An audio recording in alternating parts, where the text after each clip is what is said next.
Hello dear friends, अस्सलाम वालेकुम। कैसे हैं आप सब। आज हमारा जो भी टॉपिक है वो है यूएएफ एंट्री टेस्ट की प्रिपरेशन। ठीक है, उसके अंदर जो भी फिजिक्स का पोर्शन है ना, उसके अंदर मैंने जो भी है ना 150 से यहाँ पर अबो क्वेश्चन लिए हुए हैं विथ अ प्रॉपर आंसर। ठीक है, उसके बाद मैंने जो भी टॉपिक आते हैं ना यूएएफ एंट्री टेस्ट के अंदर, यानी कि फिजिक्स के रिलेटेड जितने भी टॉपिक आते हैं ना, मेरे ख्याल में 8-10 जो भी टॉपिक है ना, उसके रिलेटेड भी मैंने यहाँ पर 10-10 एमसीक्यूज भी ऐड किए हुए हैं। ठीक है, वो भी साथ में डिस्कस करेंगे। ठीक है, बिना टाइम वेस्ट किए स्टार्ट करते हैं हमारा आज का लेक्चर। मेरा नाम है दिलीप कुमार और आप देख रहे हैं ये छोटा सा चैनल जिसका नाम है स्टूडेंट आपका चैनल। इसको आपने सब्सक्राइब भी करना है और वीडियो अगर पसंद आए तो वीडियो को लाइक लाजमी करना है और शेयर लाजमी से करना ताकि दूसरों का भी भला हो सके। स्टार्ट करते हैं क्वेश्चन नंबर 1 से। क्वेश्चन नंबर 1 में पूछ रहा है कि travel time to light from moon to earth is. Option ए में कह रहा है कि 1 मिनट 20 सेकंड, ऑप्शन बी में कह रहा है कि 1 मिनट 30 सेकंड, एंड ऑप्शन सी में कह रहा है कि 8 minute 20 second, and option D में कह रहा है कि नन ऑफ द अबव। तो ये थोड़ा सा जो भी फर्स्ट क्वेश्चन आया ये थोड़ा सा कंफ्यूजन है। ठीक है, इसको नेट पे मैंने सर्च किया तो उसके ऊपर भी रिजल्ट यानी कि दूसरा आ रहा है। उसके अलावा मैंने यहाँ पर जो भी है ना बुक की आपने लाइन देख लेनी, जो भी बुक का आंसर होगा ना वही काउंट होगा। ठीक है, यहाँ पर मैं इस वक्त यानी कि इसका करेक्ट ऑप्शन लिख लेता हूँ। ऑप्शन नंबर ए जिसके अंदर लिखा है 1 मिनट 20 सेकंड। हो सकता है ये गलत हो, लेकिन आपने वेरीफाई कर लेना, उसके बाद आपने कमेंट में लाजमी बताना कि इसका आंसर करेक्ट क्या है। क्वेश्चन नंबर 2 में पूछ रहा है कि 1 femto is equal to. Option ए में कह रहा है कि 10 की पावर 9, ऑप्शन बी में कह रहा है कि 10 की पावर -15, ऑप्शन सी में कह रहा है कि 10 की पावर -12, एंड ऑप्शन डी में कह रहा है कि 10 की पावर -9। तो इसका जो भी करेक्ट ऑप्शन है ऑप्शन नंबर बी जिसके अंदर लिखा है कि 10 की पावर -15। क्वेश्चन नंबर 3 में पूछ रहा है कि 3 joule of a work done in 1 second the power is.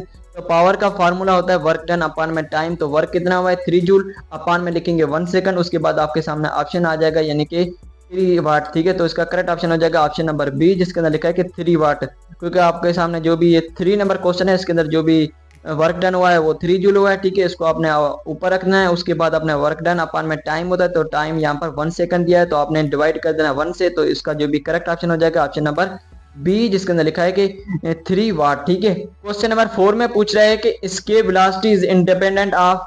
Option ए में कह रहा है कि मास, ऑप्शन बी में कह रहा है कि वेलोसिटी, एंड ऑप्शन सी में कह रहा है कि ग्रेविटी, एंड ऑप्शन डी में कह रहा है कि स्पीड।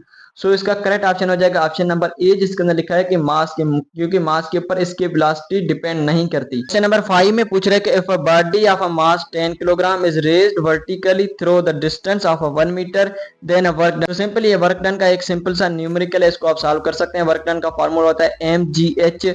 m यहाँ पर 10 दिया हुआ है। ठीक है, उसके बाद यहाँ पर g की वैल्यू आप 10 ले ले, उसके बाद यहाँ पर मल्टीप्लाई करेंगे 1 से तो आपका ऑप्शन आ जाएगा, यानी कि 10 को 10 से मल्टीप्लाई करेंगे तो आपके सामने ऑप्शन आ जाएगा 100 जूल, जो कि ऑप्शन नंबर मुझे ए में दिख रहा है। ठीक है, 10 जूल नहीं होगा, 150 जूल भी नहीं होगा और 50 जूल भी नहीं होगा इसका करेक्ट ऑप्शन। ठीक है, उसके बाद क्वेश्चन नंबर 6 में पूछ रहा है chimney works best then it is. Option ए में कह रहा है कि स्मॉलो, ऑप्शन बी में कह रहा है कि टालो, एंड ऑप्शन सी में कह रहा है कि स्मॉलेस्ट, एंड डी में कह रहा है कि नन ऑफ द अबव। इसका जो भी करेक्ट ऑप्शन है ऑप्शन नंबर बी है, इसके ऊपर आपने टिक कर देना। ठीक है, तो ये सारे के सारे पास्ट पेपर के अंदर आए हुए क्वेश्चन, आपने इसको तरीके से लेना है, आपने इसको कॉपी के ऊपर नोट डाउन भी कर देना। ठीक है, उसके बाद क्वेश्चन नंबर 7 में पूछ रहा है कि ऐसा unit of electric field intensity. तो ऐसा unit of electric field intensity का क्या है। ठीक है, जूल पर कूलम्ब, ऑप्शन बी में कह रहा है कि न्यूटन पर कूलम्ब, एंड ऑप्शन सी में कह रहा है कि वोल्ट, एंड ऑप्शन डी में कह रहा है कि वाट। जो इसका correct option option number B जिसके अंदर लिखा है कि न्यूटन पर कूलम्ब। उसके बाद क्वेश्चन नंबर 8 में पूछ रहा है कि first law of Kirchhoff is sigma I is equal to 0, sigma F is equal to 0, and option सी में कह रहा है कि beta is equal to 0, and option D में कह रहा है कि नन ऑफ द अबव। इसका करेक्ट ऑप्शन है ऑप्शन नंबर ए जिसके अंदर लिखा है कि sigma I is equal to 0, इसको कहते हैं first law of Kirchhoff. Question number 9 में पूछ रहा है ऐसा unit of EMF. Option A में कह रहा है कि वाट, ऑप्शन बी में कह रहा है कि वोल्ट, एंड ऑप्शन सी में कह रहा है कि जूल, एंड ऑप्शन डी में कह रहा है कि अर्ग। इसका करेक्ट ऑप्शन है ऑप्शन नंबर बी जिसके अंदर लिखा है कि वोल्ट। ठीक है, सिंपल सिंपल एमसीक्यूज हैं। उसके बाद क्वेश्चन नंबर 10 में कह रहा है कि light year is a unit of. Option ए में कह रहा है कि डिस्टेंस, ऑप्शन बी में कह रहा है कि टाइम, एंड ऑप्शन सी में कह रहा है कि मास, एंड ऑप्शन डी में कह रहा है कि फोर्स। इसका करेक्ट ऑप्शन है ऑप्शन नंबर ए जिसके अंदर लिखा है कि डिस्टेंस। उसके बाद क्वेश्चन नंबर 11 में पूछ रहा है कि ऐसा यूनिट ऑफ इंटेंसिटी सिंपल है, तो इसका जो भी करेक्ट ऑप्शन हो जाएगा ऑप्शन नंबर मुझे बी दिख रहा है जिसके अंदर लिखा है कि कैंडिला CD इसको कहते हैं। ठीक है, उसके बाद क्वेश्चन नंबर 12 में पूछ रहा है which of the following is not fundamental quantity in SI system. ठीक है, ऑप्शन ए में कह रहा है कि मास, ये एक फंडामेंटल है, ठीक है। बी में कह रहा है कि वॉल्यूम, नहीं वॉल्यूम नहीं है, ठीक है। तो इसका करेक्ट ऑप्शन हो जाएगा ऑप्शन नंबर बी, क्योंकि ऑल ऑफ दीज या फिर बोथ वाला ऑप्शन नहीं है, तो आपने इसके ऊपर टिक कर देना। तो यहाँ पर आप देख सकते हैं ऑप्शन सी एंड डी में लिखा है कि लेंथ एंड टेम्परेचर, तो ये दोनों यानी कि आप कह सकते हैं एसआई यूनिट में आते हैं, या फिर आप कह सकते हैं एसआई सिस्टम में आते हैं, ठीक है। उसके बाद क्वेश्चन नंबर 13 में पूछ रहा है कि what is the SI unit of length. तो एसआई यूनिट ऑफ लेंथ का यानी कि होता है मीटर, किलोमीटर होता है लेकिन एसआई नहीं होता है, सेंटीमीटर भी होता है लेकिन एसआई नहीं है, मिलीमीटर भी एसआई नहीं है। एसआई यूनिट कौन सा होता है, मीटर होता है, ठीक है, सिंपल है। उसके बाद least count of the vernier clipper, ये ऑप्शन ए में कह रहा है कि 0.01 सेंटीमीटर, ऑप्शन बी में कह रहा है कि 0.1 सेंटीमीटर, एंड ऑप्शन सी में कह रहा है कि 0.001 सेंटीमीटर, एंड ऑप्शन डी में कह रहा है कि 0.0001 सेंटीमीटर। सो इसका करेक्ट ऑप्शन है ऑप्शन नंबर ए, जिसके अंदर लिखा है कि 0.01 सेंटीमीटर।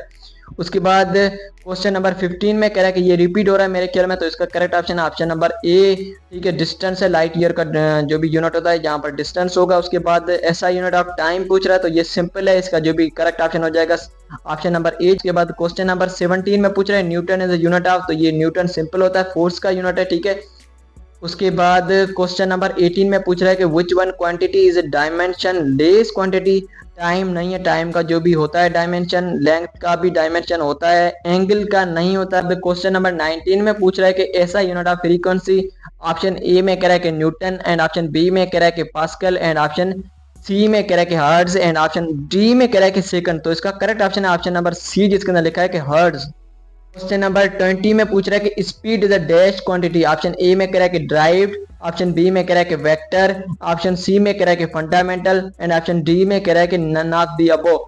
सो इसका करेक्ट ऑप्शन है ऑप्शन नंबर ए, जिसके अंदर लिखा है कि ड्राइव्ड क्वांटिटी, क्योंकि मीटर पर सेकंड होता है। क्वेश्चन नंबर 21 में पूछ रहा है कि which of the following is a scalar quantity, option A में कह रहा है कि फोर्स, फोर्स एक वेक्टर क्वांटिटी, ये नहीं होगा इसका ऑप्शन। ऑप्शन बी में कह रहा है कि डिस्प्लेसमेंट, नहीं ये एक वेक्टर क्वांटिटी। ऑप्शन सी में कह रहा है कि स्पीड, यस ये एक स्केलर क्वांटिटी है। उसके बाद क्वेश्चन नंबर 22 में कह रहा है कि what is the SI unit of momentum, तो एसआई यूनिट ऑफ मोमेंटम होता है यहाँ पर ऑप्शन ए में कह रहा है कि किलोग्राम मीटर, नहीं। ऑप्शन बी में कह रहा है कि किलोग्राम मीटर पर सेकंड, ये हो सकता है। ऑप्शन सी में कह रहा है कि जूल, नहीं। ऑप्शन डी में कह रहा है कि एम्पियर, नहीं। इसका जो भी करेक्ट ऑप्शन हो जाएगा ऑप्शन नंबर बी, जिसके अंदर लिखा है कि किलोग्राम मीटर पर सेकंड। उसके बाद क्वेश्चन नंबर 23 में पूछ रहा है कि electron volt is a unit of, option ए में कह रहा है कि एनर्जी, ऑप्शन बी में कह रहा है कि पावर, ऑप्शन सी में कह रहा है कि स्पीड, एंड ऑप्शन डी में कह रहा है कि फोर्स। तो इसका जो भी करेक्ट ऑप्शन है ऑप्शन नंबर ए, जिसके अंदर लिखा है कि एनर्जी का यूनिट है इलेक्ट्रॉन वोल्ट। आप लोग को इसको जहन में रख सकते हैं, ठीक है। क्वेश्चन नंबर 24 में पूछ रहा है कि electric current is measured by, option ए में कह रहा है कि डिस्टेंस, नो। ऑप्शन बी में कह रहा है कि एमीटर, यस। ऑप्शन सी में कह रहा है कि वोल्ट मीटर, नहीं है, ठीक है। नन ऑफ द अबव नहीं होगा, तो इसका जो भी करेक्ट ऑप्शन हो जाएगा ऑप्शन नंबर बी, जिसके अंदर लिखा है कि एम मीटर, ठीक है। उसके बाद क्वेश्चन नंबर 25 में पूछ रहा है कि 1 horsepower is equal to, option ए में कह रहा है कि 758 वाट्स, ऑप्शन बी में कह रहा है कि 746 वाट्स, एंड ऑप्शन सी में कह रहा है कि 980 वाट्स, एंड ऑप्शन डी में कह रहा है कि 467 वाट। तो इसका जो भी करेक्ट ऑप्शन है ऑप्शन नंबर बी, जिसके अंदर लिखा है कि 746 वाट्स। उसके बाद क्वेश्चन नंबर 26 के अंदर पूछ रहा है कि what is the unit of electric current, option A में कह रहा है कि एम्पियर, यस। इसका जो भी करेक्ट ऑप्शन हो जाएगा ऑप्शन नंबर ए। बाकी ऑप्शन को भी देख लेते हैं। फोर्स, फोर्स का जो भी यूनिट होता है वो न्यूटन होता है, तो इसका जो भी करेक्ट ऑप्शन नहीं होगा। पावर का यूनिट वाट होता है, तो ये भी नहीं होगा। एनर्जी का जो भी यूनिट होता है वो होता है जूल, तो ये भी करेक्ट ऑप्शन नहीं होगा। तो आपका जो भी करेक्ट ऑप्शन है ऑप्शन नंबर ए, जिसके अंदर लिखा है कि एम्पियर। क्वेश्चन नंबर 27 में पूछ रहा है कि ऐसा यूनिट ऑफ टेम्परेचर, तो ऐसा यूनिट यहाँ पर लिखा है कि सेंटीग्रेड, नहीं ऐसा यूनिट नहीं है, ठीक है। ऑप्शन बी में कह रहा है कि फारेनहाइट, फारेनहाइट भी नहीं है, ठीक है। ऑप्शन सी में कह रहा है कि केल्विन, केल्विन, यस ये इसका जो भी करेक्ट ऑप्शन हो जाएगा ऑप्शन नंबर सी, जिसके अंदर लिखा है कि kelvin. All of the above नहीं होगा, ठीक है। ये टेम्परेचर का यूनिट तो है, लेकिन ऐसा यूनिट सिर्फ और सिर्फ केल्विन है, ठीक है। उसके बाद क्वेश्चन नंबर 28 में पूछ रहा है कि the number of significant figure in 0.06900, ठीक है। पॉइंट के बाद यानी कि नहीं काउंट होते, उसके बाद जो भी पॉइंट के बाद उसके बाद नंबर लिखे हैं उसके बाद जो भी आते हैं ना, यानी कि ये जीरो, ये लाजमी से काउंट हो गए, ये जीरो नहीं काउंट हो गए, ठीक है। ये जो आगे आते हैं ना, यानी कि आप कह सकते हैं ये जीरो नहीं काउंट हो गए, यानी कि कोई भी नॉन जीरो डिजिट आ जाए ना उसके बाद जो भी जीरो आएंगे ना वो काउंट हो गए, वो भी डेसिमल पॉइंट के बाद। अगर यहाँ पर डेसिमल पॉइंट नहीं होता ना तो ये भी जीरो काउंट नहीं हो गए। ठीक है। तो इसका जो भी करेक्ट ऑप्शन हो जाएगा, आप यहाँ पर गिन ले, ठीक है। तो यहाँ पर 1 2 3 4, तो इसका जो भी करेक्ट ऑप्शन हो जाएगा ऑप्शन नंबर ए, जिसके अंदर लिखा है कि 4। तो क्वेश्चन नंबर 29 में पूछ रहा है कि what is the dimension of force. तो फोर्स की डायमेंशन पूछ रहा है, ये सिंपल होती है MLT-2, ये आपको जहन में होनी चाहिए। तो ऑप्शन नंबर ए इसका जो भी करेक्ट ऑप्शन हो जाएगा। MLT ये नहीं है, ठीक है। MLT² नहीं है, ठीक है। नन ऑफ द अबव भी नहीं है, ठीक है। उसके बाद क्वेश्चन नंबर 30 में पूछ रहा है कि what is the SI unit of intensity of light. तो SI unit of intensity light का यूनिट पूछ रहा है कैंडिला, ऑप्शन बी में कह रहा है कि लाइट, ऑप्शन सी में कह रहा है कि ईयर, उसके बाद ऑप्शन डी में कह रहा है कि डिस्टेंस। तो इसका जो भी करेक्ट ऑप्शन है ऑप्शन नंबर ए, जिसके अंदर लिखा है कि कैंडिला CD इसको कहते हैं, ठीक है। उसके बाद क्वेश्चन नंबर 31 में पूछ रहे हैं कि what is the SI unit of electric charge. Electric charge का जो भी SI यूनिट पूछ रहा है तो ये होता है कूलोम, ठीक है। एम्पियर नहीं होता, ये करंट का है, न्यूटन फोर्स का है, ठीक है। क्वेश्चन नंबर 32 में पूछ रहा है SI यूनिट ऑफ वर्क। तो SI यूनिट ऑफ वर्क होता है यानी कि जूल। तो इसका जो भी करेक्ट ऑप्शन हो जाएगा ऑप्शन नंबर ए, जिसके अंदर लिखा है कि जूल। जूल पर सेकंड नहीं होगा, सॉरी जूल सेकंड नहीं होगा, न्यूटन भी नहीं होगा, बोथ ए एंड बी नहीं होगा, ठीक है। क्वेश्चन नंबर 33 में पूछ रहा है कि parsec is the unit of, option ए में कह रहा है कि डिस्टेंस, ऑप्शन बी में कह रहा है कि टाइम, एंड ऑप्शन सी में कह रहा है कि प्रेशर, एंड ऑप्शन डी में कह रहा है कि नन ऑफ द अबव। सो इसका जो भी करेक्ट ऑप्शन है ऑप्शन नंबर ए, जिसके अंदर लिखा है कि डिस्टेंस। क्वेश्चन नंबर 33 में पूछ रहा है कि which of the following pair having a same dimension. Option A में कह रहा है कि एनर्जी एंड फोर्स, नहीं ये इसका करेक्ट ऑप्शन नहीं है। ऑप्शन बी में कह रहा है कि वर्क एंड एनर्जी, यस इसका जो भी जिसका जो भी आप कह सकते हैं यूनिट सेम है, उसका जो भी डायमेंशन भी सेम होगा, ठीक है। तो इसका जो भी करेक्ट ऑप्शन हो जाएगा ऑप्शन नंबर बी, जिसके अंदर लिखा है कि वर्क एंड एनर्जी। उसके बाद क्वेश्चन नंबर 34 में पूछ रहा है कि which one is a derived unit. Option A में कह रहा है कि एम्पियर, ऑप्शन बी में कह रहा है कि किलोग्राम, ऑप्शन सी में कह रहा है कि सेकंड, एंड ऑप्शन डी में कह रहा है कि न्यूटन। तो यहाँ पर ये ड्राइव्ड यूनिट नहीं है, तो इसका जो भी करेक्ट ऑप्शन हो जाएगा ऑप्शन नंबर डी, जिसके अंदर लिखा है कि न्यूटन। क्वेश्चन नंबर 35 में पूछ रहा है कि 1 nanometre is equal to, option ए में कह रहा है कि 10 की पावर -3 मीटर, ऑप्शन बी में कह रहा है कि 10 की पावर -6 मीटर, एंड ऑप्शन सी में कह रहा है कि 10 की पावर 9 मीटर। उसके बाद ऑप्शन डी में कह रहा है कि 10 की पावर -12। तो इसका जो भी करेक्ट ऑप्शन है ऑप्शन नंबर सी, जिसके नंबर लिखा है कि 10 की पावर -9 मीटर, ठीक है।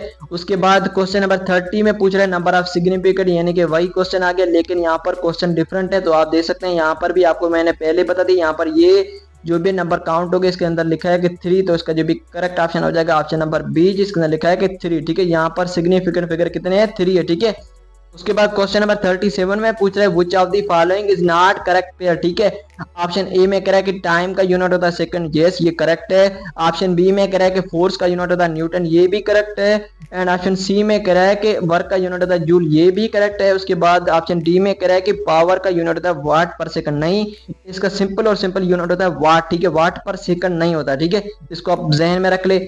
उसके बाद क्वेश्चन नंबर 38 में पूछ रहा है कि 1 angstrom is equal to, option ए में कह रहा है कि 10 की पावर -10 मीटर, ऑप्शन बी में कह रहा है कि 10 की पावर -9 मीटर, एंड ऑप्शन सी में कह रहा है कि 10 की पावर -8 मीटर, ऑप्शन डी में कह रहा है कि 10 की पावर -7 मीटर, ठीक है। तो इसका जो भी करेक्ट ऑप्शन है ऑप्शन नंबर ए, जिसके अंदर लिखा है कि 10 की पावर -10 मीटर। क्वेश्चन नंबर 39 में पूछ रहा है which of the following is a scalar quantity. Option A में कह रहा है कि फोर्स एक वेक्टर क्वांटिटी है, ऑप्शन बी में कह रहा है कि वेलोसिटी एक वेक्टर क्वांटिटी है, ऑप्शन सी में कह रहा है कि एक्सेलरेशन भी एक वेक्टर क्वांटिटी है, ठीक है। ऑप्शन डी में कह रहा है कि वर्क एक स्केलर क्वांटिटी है, ठीक है। क्वेश्चन नंबर 40 में पूछ रहा है कि unit of Planck's constant, option A में कह रहा है कि जूल सेकंड, ऑप्शन बी में कह रहा है कि जूल पर सेकंड, एंड ऑप्शन सी में कह रहा है कि न्यूटन पर मीटर, एंड ऑप्शन डी में कह रहा है कि इलेक्ट्रॉन वोल्ट। सो इसका जो भी करेक्ट ऑप्शन है ऑप्शन नंबर ए, जिसके अंदर लिखा है कि जूल सेकंड, ठीक है।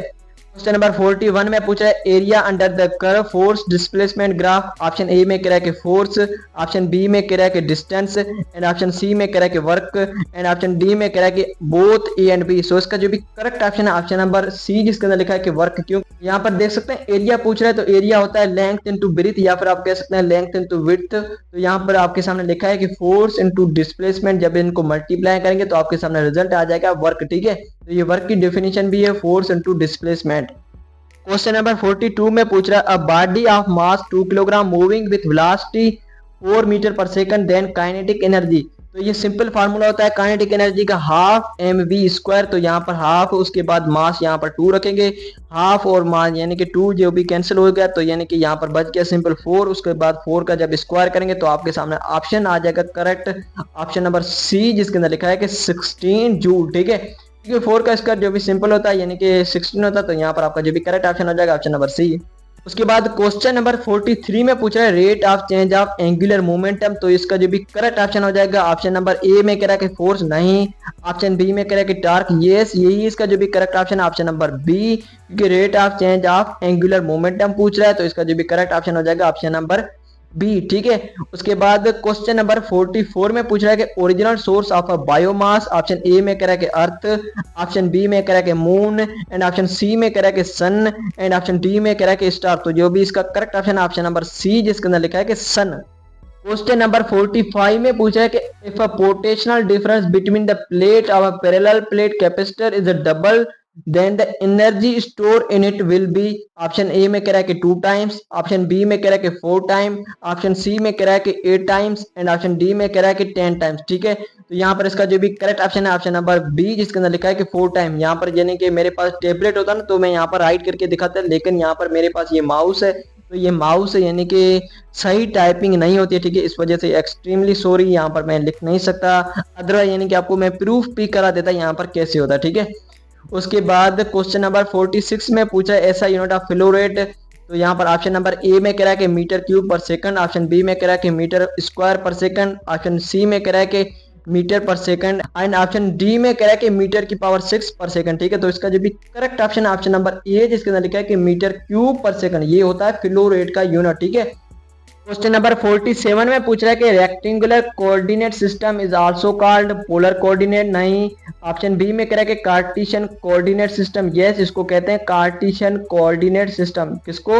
रेक्टेंगुलर कोऑर्डिनेट सिस्टम को जो भी कहते हैं ना, ऑप्शन नंबर बी में लिखा है ना कार्टेशियन कोऑर्डिनेट सिस्टम। ठीक है, उसके बाद क्वेश्चन नंबर 48 में पूछ रहा है ऐसा यूनिट ऑफ टार्क। तो ये सिंपल होता है, ये होता है न्यूटन मीटर, न्यूटन पर मीटर नहीं होता है। ठीक है, उसके बाद न्यूटन मीटर स्क्वायर भी नहीं होता है, newton none of the above भी नहीं होता। जो भी क्वेश्चन नंबर 48 होता है ना, इसका जो भी करेक्ट ऑप्शन हो जाएगा ऑप्शन नंबर बी, जिसके अंदर लिखा है कि न्यूटन मीटर। ठीक है, उसके बाद क्वेश्चन नंबर 49 में पूछ रहा है the magnitude of a dot product and cross product of two vector are 6 radical 3 and 6 respectively angle between them. ठीक है, तो ये मेरे पास टेबलेट नहीं है, दोबारा से मैं आपको बता रहा हूँ, यानी कि ये एक प्रॉब्लम है। ठीक है, इसको आपने खुद से सॉल्व करना है। तो यहाँ पर मैं आपको फार्मूला बता देता हूँ, आप फार्मूला को नोट कर ले, उसके बाद आपने खुद से ये सॉल्व कर लेना, सिंपल होता है। ठीक है, आप सबसे पहले लिखेंगे ए डॉट बी, उसके बाद ए डॉट बी का फार्मूला होता है ए बी cos थीटा। ठीक है, उसके बाद आप लिखेंगे ए क्रॉस बी, तो ए क्रॉस बी का जो भी फार्मूला होता है ए बी साइन थीटा। उसके बाद आपने क्या करना है, ए डॉट बी लिखा है ना सिंपल, उस जगह के ऊपर आपने लिखना है 6 रेडिकल 3। उसके बाद ए क्रॉस बी लिखा है ना, उसकी जगह के ऊपर आप लिखेंगे 6। उसके बाद आपने क्या करना है, ए बी से कैंसिल हो जाएगा। उसके बाद आपके सामने आ जाएगा साइन अपान कॉस, तो साइन अपान कॉस बराबर होता है टेंजेंट के, उसके बाद 6 से 6 भी कैंसिल हो जाएगा, तो यहाँ पर आ जाएगा टेंजेंट 1 अपान रेडिकल 3। तो आपने क्या ना जो भी टेबल होती है ना यानी कि मैथमेटिक में, उसके अंदर आपने देख लेना है कि टेंजेंट 1 अपान रेडिकल 3 किसके बराबर। उसके बाद आपके सामने ये जो भी ऑप्शन है उसके ऊपर जो भी आपने करेक्ट ऑप्शन ढूंढ लेना। ठीक है, यहाँ पर मैं आपको अंदाजे के तौर पे यहाँ पर बता दें, यहाँ पर इसका जो भी करेक्ट ऑप्शन हो जाएगा मेरे ख्याल में यहाँ पर ऑप्शन बी। अगर नहीं होता करेक्ट ऑप्शन तो आपने क्या ना कमेंट सेक्शन में लाजमी देना कि सर ये जो भी गलत ऑप्शन है। ठीक है, क्वेश्चन नंबर 50 में पूछ रहा है कि two vector of a magnitude 60 newton and 35 newton and magnitude of the resultant. तो ये सिंपल होता है, आपने क्या करना अंडर रूट, उसके बाद आपने कहना 60 का स्क्वायर, आपने क्या करना उसके बाद 50 का स्क्वायर, उसको आपने प्लस कर देना, उसके बाद पूरे के ऊपर अंडर रूट लगाएंगे। उसके बाद आपके सामने ऑप्शन जो भी करेक्ट हो जाएगा ऑप्शन नंबर सी, ये आपने खुद से कर देना है। एक्सट्रीमली सॉरी दोबारा से। ठीक है, क्योंकि मेरे पास वो टेबलेट नहीं है, नहीं तो मैं आपके सामने वो प्रूफ करके भी दिखा था। जो भी पेन टेबलेट होता है ना यानी कि लिखने वाला, वो अभी के टाइम मेरे पास अवेलेबल नहीं है। ठीक है, क्वेश्चन नंबर 51 में पूछ रहा है कि SI base unit among, option A में कह रहा है कि ग्राम नहीं, ऑप्शन बी में कह रहा है कि सलग भी नहीं है। ठीक है, ऑप्शन सी में कह रहा है कि न्यूटन भी नहीं है, तो इसका जो भी करेक्ट ऑप्शन हो जाएगा ऑप्शन नंबर सी, जिसके अंदर लिखा है कि नन ऑफ दी अबो। ठीक है, तो यहाँ पर इसके अंदर कोई भी ऐसा है बेस यूनिट नहीं है। ठीक है, क्वेश्चन नंबर 52 में पूछ रहा है कि यूनिट ऑफ ग्रेविटेशनल कांस्टेंट जी। ये सिंपल होता है, कौन सा होता है, ठीक है। तो ऑप्शन नंबर ए में कह रहा है कि न्यूटन मीटर स्क्वायर पर किलोग्राम, ऑप्शन बी में कह रहा है कि न्यूटन मीटर स्क्वायर पर किलोग्राम स्क्वायर, एंड ऑप्शन सी में कह रहा है कि न्यूटन मीटर क्यूब पर kilogram square, and option D में कह रहा है कि none of the above. So question number 52 का जो भी करेक्ट ऑप्शन हो जाएगा ऑप्शन नंबर बी, जिसके अंदर लिखा है कि न्यूटन मीटर स्क्वायर पर किलोग्राम स्क्वायर। क्वेश्चन नंबर 53 में कह रहा है कि energy equivalent of 1 kilogram mass Einstein. तो ये एक प्रॉब्लम आ रहा है, ठीक है, तो इसको आपने खुद से कर देना है, ठीक है। इसका जो भी करेक्ट ऑप्शन है वो मैं आपको बता देना, यानी कि क्वेश्चन नंबर 53 है ना, इसका जो भी करेक्ट ऑप्शन हो जाएगा ऑप्शन नंबर ए, जिसके अंदर लिखा है कि 9 × 10 की पावर 13 जूल, ठीक है। ये भी एक प्रॉब्लम है, आपने इसको खुद से सॉल्व कर देना है, ये भी फार्मूला इसको आपने लिख के उसके बाद इसको सॉल्व कर देना है, ये भी सिंपल है, ठीक है। के बाद क्वेश्चन नंबर 54 में कह रहा है कि energy density of electric field unit, यानी कि इलेक्ट्रिक फील्ड यूनिट पूछ रहा है, इलेक्ट्रिक फील्ड का जो भी यूनिट पूछ रहा है। ऑप्शन ए में कह रहा है कि जूल पर कूलम नहीं, ऑप्शन बी में कह रहा है कि जूल पर वोल्ट, एंड ऑप्शन सी में कह रहा है कि जूल पर metre cube, and option D में कह रहा है कि जूल पर मीटर स्क्वायर। क्वेश्चन नंबर 54 है, इसका जो भी करेक्ट ऑप्शन हो जाएगा जूल पर मीटर क्यूब, जो कि ऑप्शन नंबर सी में लिखा है, ठीक है। उसके बाद क्वेश्चन नंबर 55 में पूछ रहा है कि आरसी टाइम कांस्टेंट है यूनिट सेम एज, ठीक है। तो यहाँ पर यूनिट पूछ रहा है आरसी का, तो ये हो जाएगा टाइम, ठीक है। तो यहाँ पर टाइम कांस्टेंट लिखा है ना, इस वजह से आप देख सकते हैं इसका जो भी करेक्ट ऑप्शन हो जाएगा ऑप्शन नंबर डी, जिसके अंदर लिखा है कि टाइम, ठीक है। पोटेंशियल भी नहीं है, कैपेसिटेंस भी नहीं है, एनर्जी भी इसका यूनिट नहीं है, इसका जो भी करेक्ट ऑप्शन है ऑप्शन नंबर डी, जिसके अंदर लिखा है कि टाइम। नंबर 56 में पूछ रहा है कि if a potential difference doubles in a parallel plate capacitor stored energy becomes, option A में कह रहा है कि ट्वाइस, ऑप्शन बी में कह रहा है कि 4 टाइम, एंड ऑप्शन सी में कह रहा है कि 8 टाइम्स, एंड ऑप्शन डी में कह रहा है कि सेम। तो इसका जो भी करेक्ट ऑप्शन है option number B. Question number 57 में पूछ रहा है कि for maximum electric flux angle between electric field and area vector is, option ए में कह रहा है कि 90 डिग्री, एंड ऑप्शन बी में कह रहा है कि 0 डिग्री, एंड ऑप्शन सी में कह रहा है कि 270 डिग्री, एंड ऑप्शन डी में कह रहा है कि 180 डिग्री। तो इसका जो भी करेक्ट ऑप्शन है ऑप्शन नंबर बी, जिसमें लिखा है कि 0 डिग्री, ठीक है। क्वेश्चन नंबर 58 में पूछा कि which colour are use in a colour printing, option ए में कह रहा है कि क्यान, एंड ऑप्शन बी में कह रहा है कि मैग्नेटा, एंड ऑप्शन सी में कह रहा है कि येलो। तो ये सारे कलर यहाँ पर होते हैं कलर प्रिंटिंग में यूज, तो आपने क्या करना है, इसका जो भी करेक्ट ऑप्शन हो जाएगा option number D. Question number 59 में पूछ रहा है कि when a white light passes through glass slab emergent रे इज, ऑप्शन ए में कह रहा है कि डिस्पर्स्ड, ऑप्शन बी में कह रहा है कि डेविएटेड, एंड ऑप्शन सी में कह रहा है ऑप्शन सी में कह रहा है कि डाइवर्ज, एंड ऑप्शन डी में कह रहा है कि नन ऑफ द अबव। सो इसका जो भी करेक्ट ऑप्शन है ऑप्शन नंबर बी, जिसके अंदर लिखा है कि डेविएटेड। क्वेश्चन नंबर 60 में पूछ रहा है कि सेकंड पर ohm is equivalent to which unit, यानी कि ये किसका यूनिट है। ऑप्शन ए में कह रहा है कि फेराड, एंड ऑप्शन बी में कह रहा है कि कूलोम्ब, एंड ऑप्शन सी में कह रहा है कि जूल, एंड ऑप्शन डी में कह रहा है कि एम्पियर। तो इसका जो भी करेक्ट ऑप्शन हो जाएगा ऑप्शन नंबर ए, जिसके अंदर लिखा है कि फेराड। क्वेश्चन नंबर 61 में पूछ रहा है कि an ECG register which physical quantity generated by the heart, option ए में कह रहा है कि करंट, ऑप्शन बी में कह रहा है कि वोल्टेज, एंड ऑप्शन सी में कह रहा है कि रेजिस्टेंस, एंड ऑप्शन डी में कह रहा है कि कैपेसिटेंस। सो इसका जो भी करेक्ट ऑप्शन हो जाएगा ऑप्शन नंबर बी, जिसके अंदर लिखा है कि वोल्टेज, ठीक है। उसके बाद क्वेश्चन नंबर 63 में पूछ रहा है कि direction of a vector in space, option A में कह रहा है कि 1 एंगल, ऑप्शन बी में कह रहा है कि 2 एंगल, एंड ऑप्शन सी में कह रहा है कि 3 एंगल, एंड ऑप्शन डी में कह रहा है कि नो एंगल। तो इसका जो भी करेक्ट ऑप्शन है ऑप्शन नंबर सी, जिसके अंदर लिखा है कि 3 एंगल, ठीक है। Direction of a vector in space, ठीक है, तो वो 3 एंगल वाला होता है। उसके बाद क्वेश्चन नंबर 64 में पूछ रहा है कि which is the SI unit base, ठीक है। तो इसके अंदर एसआई यूनिट कौन सा है। ऑप्शन ए में कह रहा है कि स्लग नहीं है, ग्राफ भी नहीं है, ठीक है, यहाँ पर ग्राफ नहीं लिखा होगा, यहाँ पर ग्राम लिखा है, लेकिन वो भी नहीं है, ठीक है। तो इसका जो भी करेक्ट ऑप्शन है ऑप्शन नंबर सी, जिसके अंदर लिखा है कि किलोग्राम, ठीक है। ये एक एसआई बेस यूनिट है, ठीक है, जिसका जो भी मास का जो भी यूनिट है ना वो है किलोग्राम, ठीक है। उसके बाद क्वेश्चन नंबर 65 में पूछ रहा है कि which is not unit of length, option A में कह रहा है कि एंगस्ट्रॉम, यस ये यूनिट है, ऑप्शन बी में कह रहा है कि माइक्रोन, ये भी यूनिट है, ऑप्शन सी में कह रहा है कि रेडियन, रेडियन ये नहीं है, ये यूनिट होता है एंगल का, ऑप्शन डी में कह रहा है कि लाइट, ये लाइट ईयर भी यूनिट है लेंथ का, ठीक है। क्वेश्चन नंबर 66 में पूछ रहा है कि alternate unit of kilogram metre पर सेकंड इज, ऑप्शन ए में कह रहा है कि जूल सेकंड, ऑप्शन बी में कह रहा है कि न्यूटन सेकंड, ऑप्शन सी में कह रहा है कि न्यूटन मीटर, ऑप्शन डी में कह रहा है कि न्यूटन, ठीक है। तो इसका जो भी करेक्ट ऑप्शन हो जाएगा ऑप्शन नंबर बी, जिसके अंदर लिखा है कि न्यूटन सेकंड। क्वेश्चन नंबर 67 में पूछ रहा है कि instantaneous and average velocity become equal when a body has, option A में कह रहा है कि जीरो एक्सेलरेशन, ऑप्शन बी में कह रहा है कि यूनिफॉर्म वेलोसिटी, ऑप्शन सी में कह रहा है कि वेरिएबल वेलोसिटी, ऑप्शन डी में कह रहा है कि सर्कुलर मोशन। तो इसका जो भी करेक्ट ऑप्शन है ऑप्शन नंबर बी, जिसके अंदर लिखा है कि यूनिफॉर्म वेलोसिटी। ठीक है, जब यूनिफॉर्म वेलोसिटी होगी तो यहाँ पर इंस्टेंटेनियस एंड एवरेज वेलोसिटी भी इक्वल हो जाती है। ठीक है, क्वेश्चन नंबर 68 में पूछ रहा है कि shape of velocity time graph for a constant acceleration.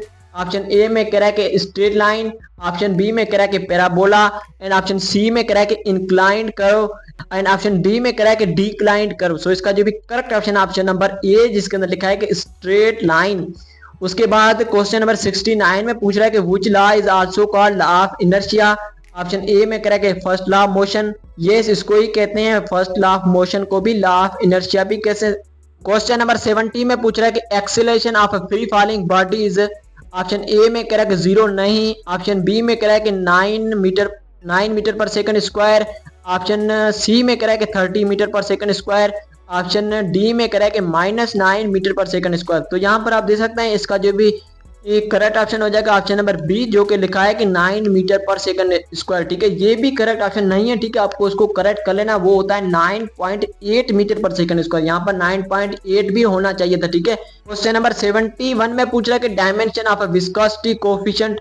Option A में कह रहा है कि L-1 T-1, ऑप्शन बी में कह रहा है कि m² LT, ऑप्शन सी में कह रहा है कि ML-1 T-1, and option D में कह रहा है कि m² L-1 T-1। ठीक है, तो इसका जो भी करेक्ट ऑप्शन हो जाएगा ऑप्शन नंबर सी, जिसके अंदर लिखा है कि ML-1 T-1। ठीक है, उसके बाद क्वेश्चन नंबर 72 का यूनिट पूछ रहा है, विस्कोसिटी का यूनिट पूछ रहा है। ठीक है, ऐसा unit of viscosity coefficient, option A में कह रहा है कि पास्कल सेकंड, उसके बाद लिखा है कि न्यूटन सेकंड, उसके बाद लिखा है कि न्यूटन सेकंड मीटर स्क्वायर। तो इसका जो भी यही करेक्ट ऑप्शन है, क्योंकि यहाँ पर ऑप्शन और दिए नहीं गए हैं। ठीक है, तो यही इसका जो भी करेक्ट ऑप्शन है। ठीक है, उसके बाद क्वेश्चन नंबर 72 के बाद आप देख सकते हैं कुछ यहाँ पर डेफिनेशन है, इसको आपने लाजमी से अपने कॉपी में नोट डाउन कर देना। उसके बाद उसका फार्मूला भी लिखना है, उसके बाद उसकी डेफिनेशन भी लिखना है। ठीक है, वो आपने सारी की सारी डेफिनेशन, उसके बाद उसका फार्मूला अपने कॉपी में भी नोट डाउन कर देना। सिंपल है। ठीक है, आप ये सिंपल है। ठीक है, आप इसको गूगल के ऊपर भी सर्च आउट करके लिख सकते हैं। आप चाहे तो बुक की जो भी लाइन है उनको भी एज इट इज कॉपी करके अपनी जो भी नोटबुक में नोट डाउन कर ले, उसके बाद उसको भी याद कर ले, क्योंकि ये भी सारी डेफिनेशन, इनका जो भी फार्मूला भी पूछा गया है। ठीक है, इनमें से कोई भी एक आ सकता है डेफिनेशन, उसके बाद उनका फार्मूला भी आ सकता है। तो आपने कहना है इनको ज़हन में रखना है, उसके बाद उनको नोट डाउन भी कर लेना। ठीक है, ये अपना काम खुद से कर देना। ठीक है, उसके बाद क्वेश्चन नंबर 73 में पूछ रहा है कि beats phenomena is due to, option ए में कह रहा है कि डायफ्रैक्शन, ऑप्शन बी में कह रहा है कि रिफ्लेक्शन, एंड ऑप्शन सी में कह रहा है कि रिफ्रैक्शन, ऑप्शन डी में कह रहा है कि इंटरफेरेंस। तो इसका जो भी करेक्ट ऑप्शन है ऑप्शन नंबर डी, जिसके अंदर लिखा है कि इंटरफेरेंस। उसके बाद क्वेश्चन नंबर 74 में पूछ रहा है कि distance between two consecutive crest and trough लिखा होगा यहाँ पर इसका जो भी करेक्ट ऑप्शन हो जाएगा ऑप्शन नंबर ए, क्योंकि ये वेवलेंथ की डेफिनेशन मुझे लग रही है। ठीक है, तो इसका जो भी करेक्ट ऑप्शन हो जाएगा ऑप्शन नंबर ए, जिसके अंदर लिखा है कि वेवलेंथ। ठीक है, वेव नंबर भी नहीं है, फ्रीक्वेंसी की ये डेफिनेशन नहीं है, उसके बाद वाइब्रेशन की ये डेफिनेशन भी नहीं है। ठीक है, उसके बाद क्वेश्चन नंबर 75 में पूछा कि when temperature increase speed of sound, a में कह रहा है जीरो, ऑप्शन बी में कह रहा है कि रिमेन कांस्टेंट, ऑप्शन सी में कह रहा है कि इंक्रीज, एंड ऑप्शन डी में कह रहा है कि डिक्रीज। तो इसका जो भी करेक्ट ऑप्शन हो जाएगा ऑप्शन नंबर सी, जिसके अंदर लिखा है कि इंक्रीज। ठीक है, उसके बाद क्वेश्चन नंबर 76 में पूछा कि phase difference between 2 points on a wave front, option A में कह रहा है कि पाई, ऑप्शन बी में कह रहा है कि pi upon 2, and option D में कह रहा है कि 0। सो इसका जो भी करेक्ट ऑप्शन हो जाएगा ऑप्शन नंबर डी, जिसके अंदर लिखा है कि 0। क्वेश्चन नंबर 77 में पूछ रहा है कि according to the Huygens principle each point on a wave front act as a source of, option ए में कह रहा है कि प्राइमरी वेवलेट, ऑप्शन बी में कह रहा है कि सेकेंडरी वेवलेट, ऑप्शन सी में कह रहा है कि बोथ, एंड ऑप्शन डी में कह रहा है कि नन ऑफ द अबव। तो इसका जो भी करेक्ट ऑप्शन है ऑप्शन नंबर बी, जिसके अंदर लिखा है कि सेकेंडरी वेवलेट। ठीक है, क्वेश्चन नंबर 78 में पूछ रहा है कि white light passing through prism split into dash colour, तो ये होती है 7 कलर्स में स्प्लिट। ठीक है, तो इसका जो भी करेक्ट ऑप्शन हो जाएगा ऑप्शन नंबर ए, जिसके अंदर लिखा है कि 7। ठीक है, क्वेश्चन नंबर 79 में पूछ रहा है कि tides are caused by gravitational pull of, option ए में कह रहा है कि मून, ऑप्शन बी में कह रहा है कि सन, एंड ऑप्शन सी में कह रहा है कि अर्थ, एंड ऑप्शन डी में कह रहा है कि बोथ मून एंड सन। तो इसका जो भी करेक्ट ऑप्शन हो जाएगा ऑप्शन नंबर डी, जिसके अंदर लिखा है कि बोथ मून एंड सन। ठीक है, उसके बाद क्वेश्चन नंबर 80 में पूछ रहा है कि if a machine perform 20 joule in 10 second it's power, तो पावर का सिंपल फार्मूला होता है वर्क डन अपॉन में टाइम। तो वर्क यहाँ पर 20 है, उसको डिवाइड करेंगे 10 से, तो आपके सामने ऑप्शन करेक्ट हो जाएगा ऑप्शन नंबर सी, जिसके अंदर लिखा है कि 2 वाट। ठीक है, ये सिंपल होते हैं एमसीक्यू यानी कि न्यूमेरिकल। उसके बाद क्वेश्चन नंबर 81 में सिग्निफिकेंट फिगर पूछ रहा है, यहाँ पर लिखा है 1.00110। उसके बाद आर, ठीक है। ऑप्शन ए में करें कि 3, ऑप्शन बी में करें कि 4, ऑप्शन सी में करें कि 5 एंड ऑप्शन डी में करें कि 6। यहाँ पर काउंट कर लेते हैं 1 2 3 4 5, 1 2 3 4 5 6। तो इसका जो भी करेक्ट ऑप्शन हो जाएगा ऑप्शन नंबर डी, जिसके अंदर लिखा है कि 6, क्योंकि यहाँ पर ये जीरो भी काउंट होगी, उसके बाद ये वाला जो भी जीरो है ना ये भी काउंट होगा, ठीक है। ये क्वेश्चन नंबर 82 में पूछ रहा है कि which is not base unit, ठीक है। ऑप्शन ए में कह रहा है कि किलोग्राम एक बेस यूनिट है, ऑप्शन बी में कह रहा है कि जूल नहीं है, ठीक है, क्योंकि जूल एक ऐसा यूनिट या फिर आप कह सकते हैं एसआई बेस यूनिट नहीं है। तो इसका करेक्ट ऑप्शन हो जाएगा ऑप्शन नंबर बी, क्योंकि एम्पियर भी एक बेस यूनिट है। एंड ऑप्शन डी में कह रहा है कि केल्विन भी एक बेस यूनिट है, इसको आप ध्यान में रख ले, ठीक है। उसके बाद क्वेश्चन नंबर 83 में पूछ रहा है कि unit of electric field intensity other than Newton पर कूलम, ठीक है। ऑप्शन ए में कह रहा है कि वोल्ट पर एम्पियर, ऑप्शन बी में कह रहा है कि वोल्ट पर मीटर, ऑप्शन सी में कह रहा है कि वो वोल्ट पर कूलम एंड ऑप्शन डी में कह रहा है कि न्यूटन पर वोल्ट। तो इसका जो भी करेक्ट ऑप्शन हो जाएगा ऑप्शन नंबर बी, जिसके अंदर लिखा है कि वोल्ट पर मीटर, ठीक है। क्वेश्चन नंबर 84 में पूछ रहा है कि force on electric field of 1.8 into 10 power 6 Newton पर कूलम्ब। ऑप्शन ए में कह रहा है कि 2.6 इंटू 10 पावर माइनस 14 न्यूटन। तो यानी कि एक प्रॉब्लम आ रहा है, तो आपने इसको खुद से यहाँ पर सॉल्व कर देना। इसका जो भी करेक्ट ऑप्शन जो भी हो जाएगा, यहाँ पर लिखा है कि 2.6 into 10 power minus 19 in newton, ठीक है। तो ये इसका करेक्ट ऑप्शन है, इसको आपने न्यूमेरिकल है, इसको आपने खुद से सॉल्व कर देना, ठीक है, ये सिंपल है। के बाद क्वेश्चन नंबर 85 में पूछ रहा है for electric flux the surface should be. Option ए में कह रहा है कि क्लोज सरफेस, ऑप्शन बी में कह रहा है कि कर्व्ड एंड ऑप्शन सी में कह रहा है कि इंक्लाइंड एंड ऑप्शन डी में कह रहा है कि स्फेरिकल। तो इसका जो भी करेक्ट ऑप्शन हो जाएगा ऑप्शन नंबर ए, जिसके अंदर लिखा है कि क्लोज सरफेस, ठीक है। उसके बाद यहाँ पर क्वेश्चन नंबर 86 में कह रहा है कि in half wave rectified diode conducts during option, यहाँ पर ऑप्शन नहीं है, तो यानी कि इसका जो भी करेक्ट ऑप्शन हो जाएगा ऑप्शन नंबर ए, जो भी आप कह सकते हैं, बी कह सकते हैं, जो भी इसका ऑप्शन कह ले, क्योंकि यहाँ पर डायरेक्ट इसके आंसर मैंने लिखे हुए हैं पॉजिटिव हाफ साइकिल। उसके बाद magnetic force on A proton moving along x axis of a solenoid, तो इसका 0 होता है, ठीक है। क्वेश्चन नंबर 89 थोड़ा सा मुझे गलत लग रहा है, ठीक है, तो आपने इसको नेट के ऊपर सर्च कर लेना, ठीक है। इसको मैं हाईलाइट कर लेता हूँ, आपने क्या करना है इसके ऊपर सर्च कर लेना। यहाँ पर मैंने क्वेश्चन मार्क लगा दिया, ठीक है, ये आप नेट के ऊपर सर्च करके इसको अपने कॉपी में नोट डाउन कर लेना, ठीक है। उसके बाद क्वेश्चन नंबर 90 में पूछ रहा है कि magnetic flux is a unit weber is equal to, यानी कि वेबर किसके बराबर है, ठीक है, तो ये होता है टेस्ला मीटर स्क्वायर के बराबर, ठीक है। तो यही इसका करेक्ट ऑप्शन है ऑप्शन नंबर ए ही के लिए, ठीक है। सो अब तक हमारे जो भी 90 क्वेश्चन जो भी विद प्रॉपर आंसर वो कंप्लीट हो चुके हैं, जो कि पास्ट पेपर में आए हुए थे उनको मैंने यहाँ पर इंक्लूड किया हुआ था, जो कि सारे के सारे यहाँ पर पास्ट पेपर में इंक्लूड थे, रिपीटेड क्वेश्चन थे, उनको मैंने एक बार यहाँ पर लिख के उसके बाद आपके सामने यहाँ पर आपको ऑप्शन करेक्ट भी बता दिया, उसके बाद आपके सामने एक्सप्लेन भी कर दिया, ठीक है। तो यहाँ पर हमारे 90 क्वेश्चन यहाँ पर खत्म हो चुके हैं। उसके बाद यानी कि जितने भी टॉपिक आते हैं ना, यानी कि यूएएफ के एंट्री टेस्ट में, उस टॉपिक के रिलेटेड भी यहाँ पर मैंने एमसीक्यूज को भी ऐड किया हुआ है। जैसे कि यहाँ पर आपके सामने एक टॉपिक मैंने लिखा है कि क्लासिकल मैकेनिक्स के हवाले से यहाँ पर मैंने एमसीक्यूज लिखे हैं, जो कि 10 एमसीक्यूज हैं, उसका यहाँ पर आंसर भी यहाँ पर मेंशन है, ठीक है। इसको भी आप देखते जाए, यहाँ पर भी इसको भी नोट डाउन कर ले, या फिर आप स्क्रीनशॉट लेना चाहे तो भी ले सकते हैं, ठीक है, ये आपकी खुद की मर्जी है। तो यहाँ पर टाइम वेस्ट नहीं करते हैं, क्वेश्चन नंबर 1 से स्टार्ट करते हैं।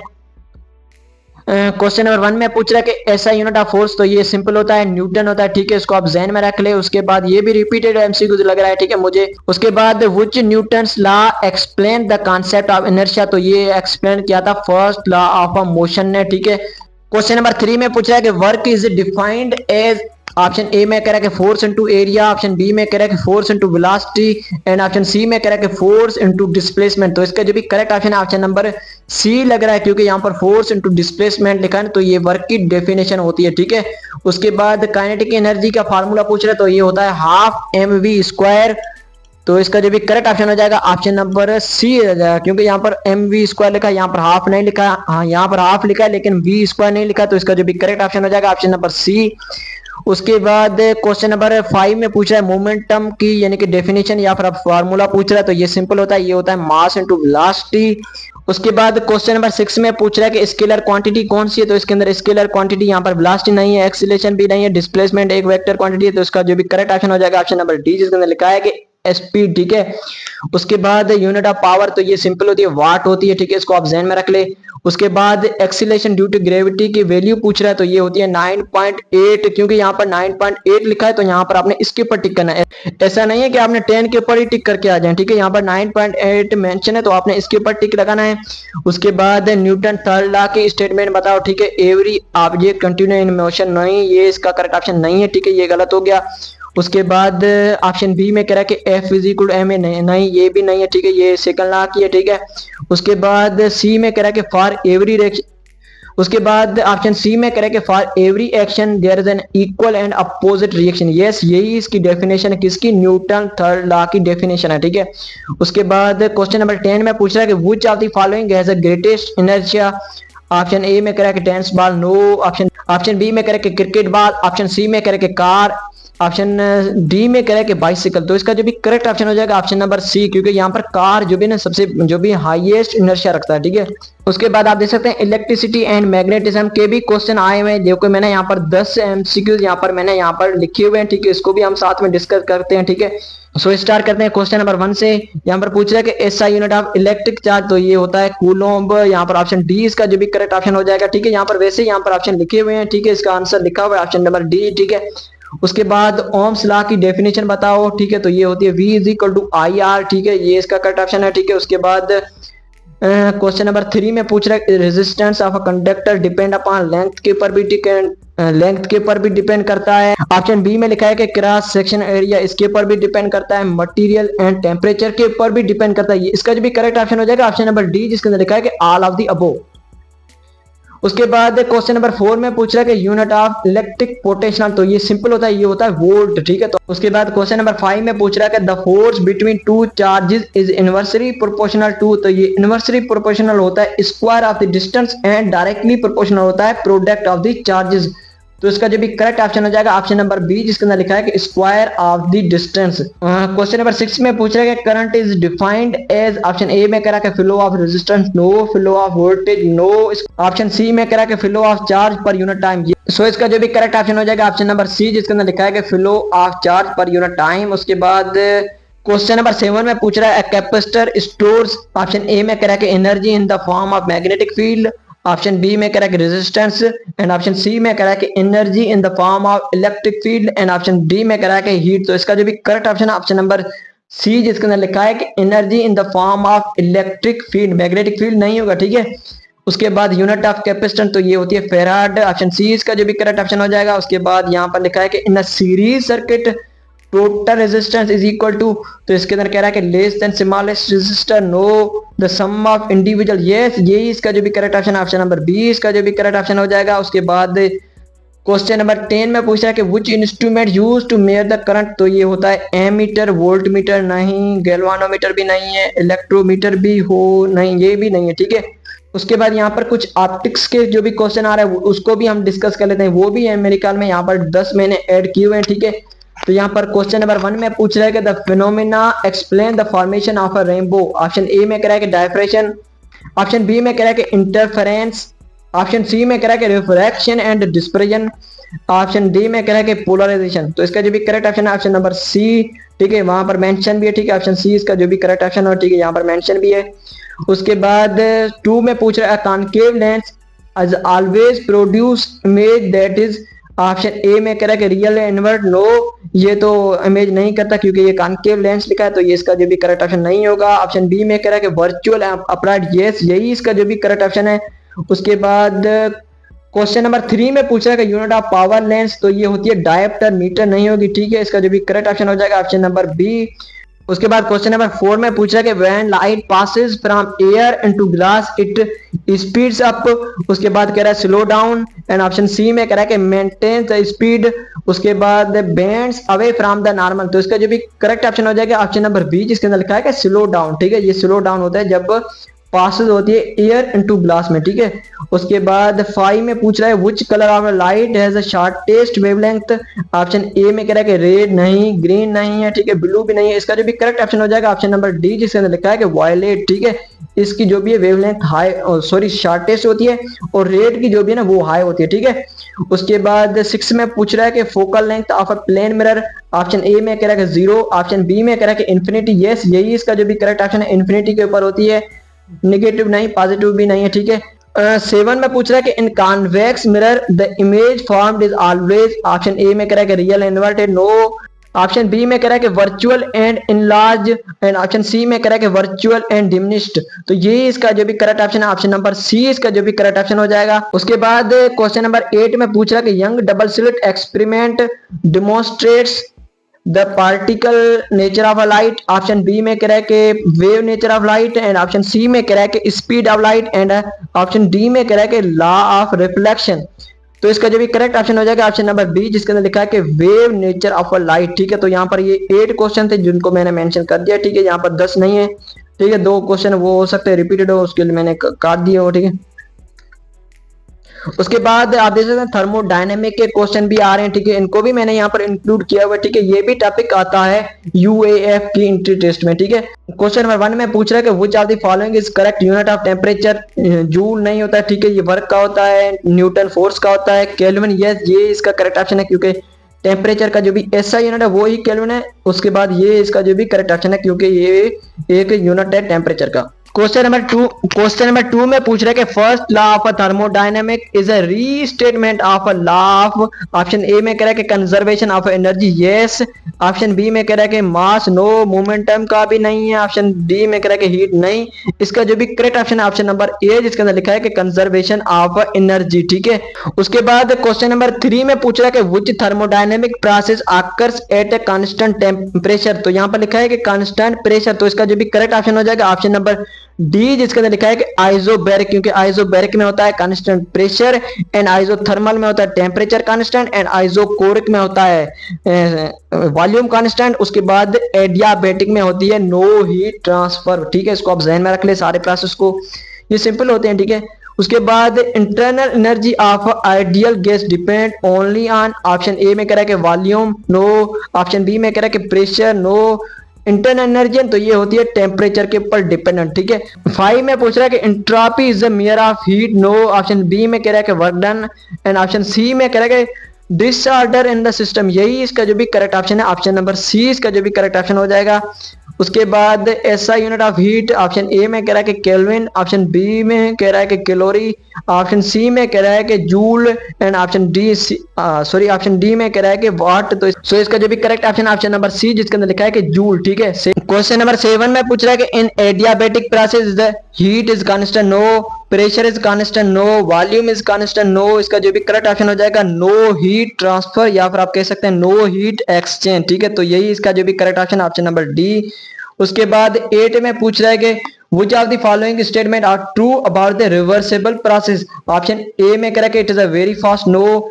ऑप्शन बी में कह रहा है कि एंट्रोपी इंक्रीज, नहीं।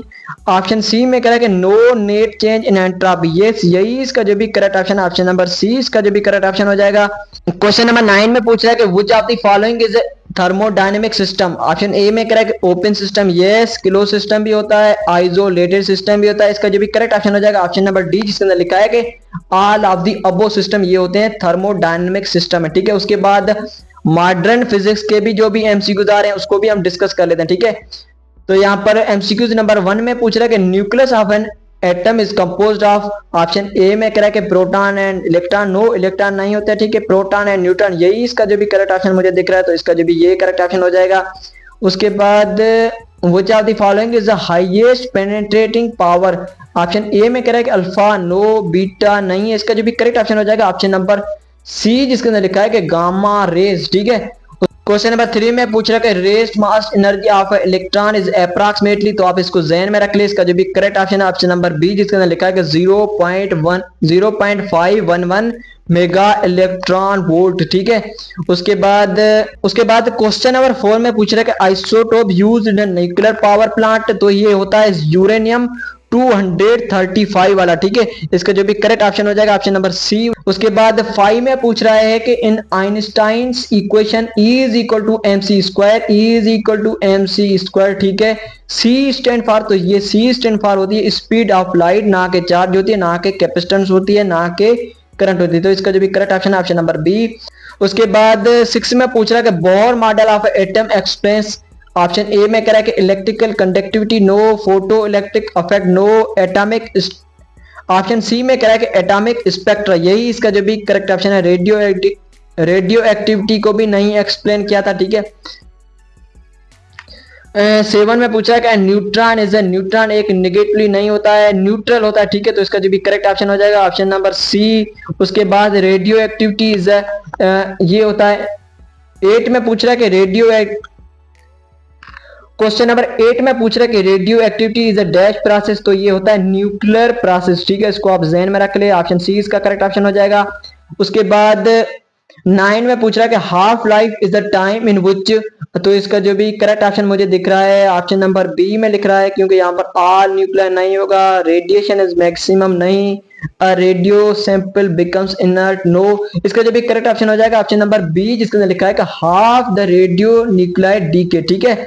क्वेश्चन नंबर 10 में पूछ रहा है कि quantum mechanics is essential explains the behaviour of, option ए में कह रहा है कि प्लैनेट्स, ऑप्शन बी में कह रहा है कि गैसेस नो। इसके अंदर ऑप्शन जो भी करेक्ट हो जाएगा ऑप्शन नंबर सी, जिसके अंदर लिखा है कि सब एटॉमिक पार्टिकल, ठीक है। इसको आप ध्यान में रख ले। उसके बाद न्यूक्लियर एंड पार्टिकल फिजिक्स के भी जो भी क्वेश्चन आए थे उनको भी मैंने यहाँ पर इंक्लूड किया हुआ है, ठीक है।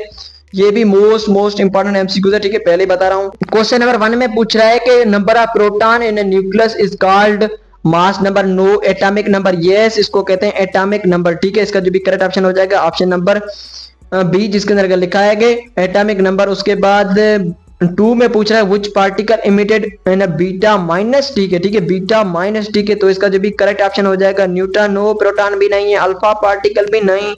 इसका जो भी करेक्ट ऑप्शन हो जाएगा ऑप्शन नंबर सी, जिसके अंदर लिखा है कि इलेक्ट्रॉन।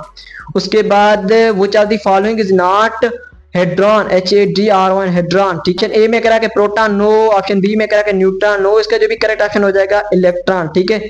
तकरीबन इसके अंदर जो भी ऑप्शन सी ऑप्शन मुझे दिख रहे हैं, ठीक है, लग रहे हैं, ठीक है, सारे। क्वेश्चन नंबर 4 में पूछ रहा है कि the building blocks of a hadron are, तो ये होते हैं क्वार्क्स, ठीक है।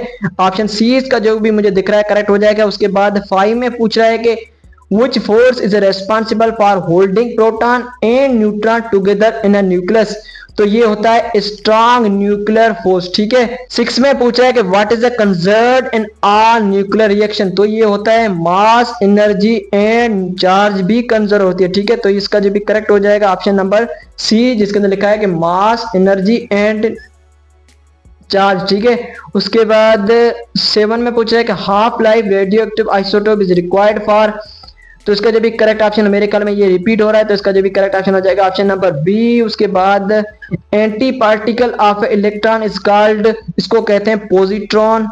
उसके बाद 9 में पूछा ऐसा यूनिट ऑफ रेडियो एक्टिविटी, तो ये होता है बिक्वेरल, ठीक है। उसके बाद प्लाज्मा के कुछ क्वेश्चन आए हुए थे, उनको भी मैंने यहाँ पर इंक्लूड किया हुआ है, उनको भी हम डिस्कस कर लेते हैं। मेरे ख्याल में ये लास्ट टॉपिक होगा आपका, ठीक है। उसके बाद हमारा जो भी टॉपिक एंड हो जाएगा, ठीक है। यहाँ पर पूछ रहा है कि plasma is often referred as, तो ये होता है फोर्थ स्टेटमेंट ऑफ मैटर जो भी होती है प्लाज्मा, ठीक है। उसके बाद प्लाज्मा इज कंसिस्ट ऑफ, तो ये होती है आयंस एंड इलेक्ट्रॉन के ऊपर कंसिस्ट। उसके बाद 3 में पूछ रहा है कि which of the following is not characteristic of a plasma, तो ये इसका जो भी करेक्ट ऑप्शन डायरेक्टली आपको बता रहा हूं, ये इसका जो भी करेक्ट ऑप्शन हो जाएगा सी। उसके बाद 4 में पूछा है कि which neutral phenomena is example of a plasma, option A में कह रहा है कि आइस, नो। ऑप्शन बी में कह रहा है कि लाइटनिंग, यस, यही इसका जो भी करेक्ट ऑप्शन है। उसके बाद 5 में कह रहा है कि in plasma overall charges, option A में कह रहा है कि पॉजिटिव, नो, ये होती है न्यूट्रल, ठीक है। उसके बाद इसका जो भी करेक्ट ऑप्शन हो जाएगा ऑप्शन नंबर सी। उसके बाद 6 में पूछ रहा है कि temperature of a fusion plasma is typically in the range of 100 degree Celsius, no, 1000 kelvin, no. Option सी में कह रहा है कि मिलियन ऑफ केल्विन, यस, ये इसका correct option option number C इसका जो भी करेक्ट ऑप्शन हो जाएगा। उसके बाद क्वेश्चन नंबर 7 में पूछ रहा है कि प्लाज्मा इज क्रिएटेड बाय, तो इसका जो भी करेक्ट ऑप्शन डायरेक्टली मैं बता रहा हूँ, क्योंकि यहाँ पर ऑप्शन नंबर बी इसका मेंशन है, ठीक है। इसके जो भी ऑप्शन जो भी थे ना वो मेंशन है, ठीक है, ऑलरेडी मैंने लिखे हुए हैं। उसके बाद which of the following is a man made plasma, तो ये होता है डी, जिसके अंदर लिखा है कि नियॉन लाइट, ठीक है। उसके बाद मेरे ख्याल में अभी भी एक टॉपिक रह चुका है, ठीक है, जो कि एस्ट्रोफिजिक्स के रिलेटेड, मेरे ख्याल में यही आपका जो भी एंड टॉपिक है, ठीक है। मैंने सोचा कि यानी कि वो हमारा खत्म हो जाएगा प्लाज्मा वाला, लेकिन अभी भी एक टॉपिक बाकी है जिसका नाम है एस्ट्रोफिजिक्स, ठीक है। इसके भी हम सिंपल सिंपल जो भी क्वेश्चन है उनको भी हम देख लेते हैं, ठीक है। वन से स्टार्ट करते हैं। तो वन में कह रहा है कि the study of origin and evolution of universe is called, इसको कहते हैं कॉस्मोलॉजी। ऑप्शन नंबर बी इसका जो भी करेक्ट ऑप्शन हो जाएगा।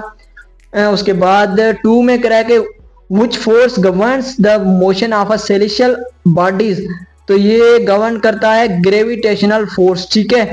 तो थ्री में पूछा है कि the half cycle of star depend upon, तो ये होती है डिपेंड मास के ऊपर। उसके बाद फोर में पूछ रहा है कि the black hole are formed from, तो ये होते हैं फॉर्म्ड मैसिव स्टार कोलैप्स से फॉर्म, ठीक है। उसके बाद क्वेश्चन नंबर 5 में पूछ रहा है कि लाइट ईयर यूनिट ऑफ, ये भी रिपीट हो चुका है, ठीक है। इसका करेक्ट ऑप्शन हो जाएगा डी, ठीक है। उसके बाद सी नहीं होगा, ठीक है, इसको मैं हाईलाइट से हटा लेता हूं, ठीक है, इसको नो कलर कर लेते हैं, ठीक है। उसके बाद लास्ट क्वेश्चन है, उसके अंदर पूछ रहा है the cosmic microwaves background radiation supports the, तो ये सपोर्ट किसको करते हैं, ये सपोर्ट करते हैं ऑप्शन नंबर 20 का जो भी करेक्ट ऑप्शन हो जाएगा, जिसके अंदर लिखा है बिग बैंग थ्योरी, ठीक है।